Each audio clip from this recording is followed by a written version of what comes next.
How to install Yandere Stimulator on PC or laptop.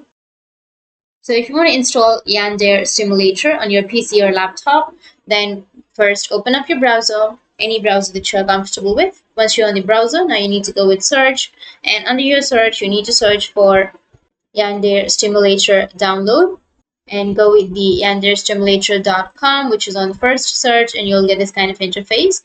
You just need to simply go with the download section, and you need to scroll down, and here you will have the download launcher. You just need to simply click below to download the launcher, and here on the upper right you will have this kind of interface.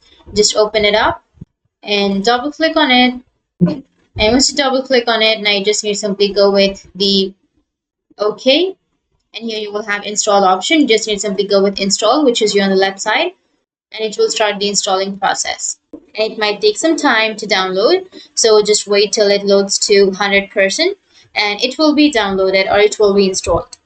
So that's how you can install or download the Yandere Stimulator on your PC or your laptop. And if you have any questions, feel free to comment below. Thanks for watching.